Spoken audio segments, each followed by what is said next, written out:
smart Tessa. I'm going to share something very interesting, and at the same time, kind of funny. It's about something that happened to me when I was, I believe, about 7 years old.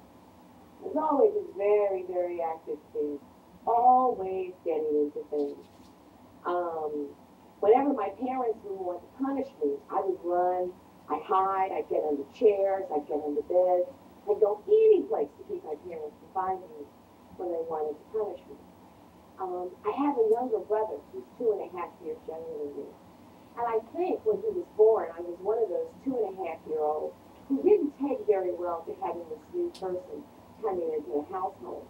And there was clearly some sibling rivalry as I was growing up. Um, so as we grew up, I was always kind of picking on my brother. I always picked on him. I would always hit him. I would always make him cry.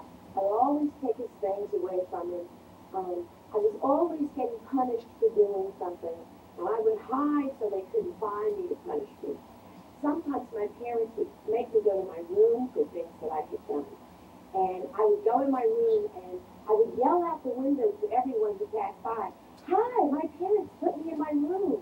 They're punishing me for something that I did."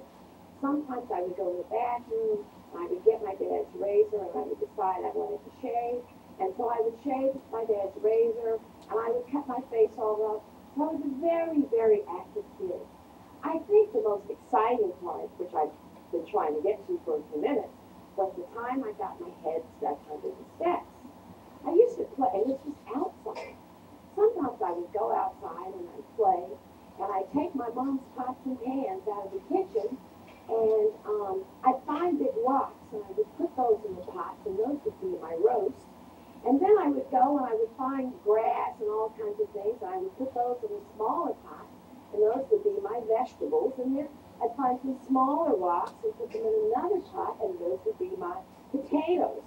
And then I would mix some mud with water, and that would be my gravy over my roast in the big pot. And then, I'd take some more mud and mix it in with the rocks, and that would, with the smaller rocks, and that would be my gravy over my potatoes.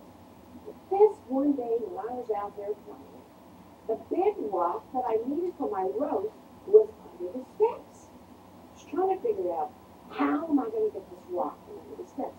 So I took my head and I put it under the steps. And I said, "Oh, there's the rock. I've got it." So I had my hands on the rock. I'm under there. I lift the rock up. I can't get my head out. It's stuck.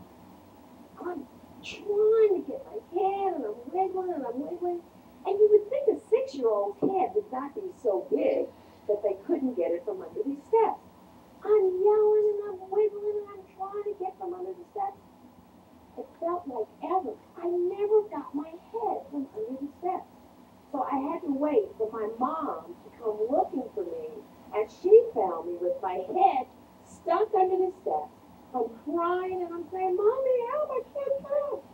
My mom is trying to get my head from under the steps. And by this time, I'm just so panicked. And she's panicked because she can't get my head out. So there I am, stuck under those steps. So then my mom calls a neighbor who comes over, and between the two of them, they get me out of the steps. Well, you would think that my mother would be so scared that she would not have fussed at me.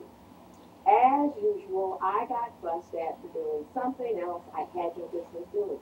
And in addition, being fussed at because I had my head stuck under the steps trying to get this rock for my roast, my mother saw all of her pots and pans outside. And she was furious because I had taken her pots and pans and I had mud and rocks in one and weeds and grass and all kinds of things in another one. So that's kind of the story, the most special thing that happened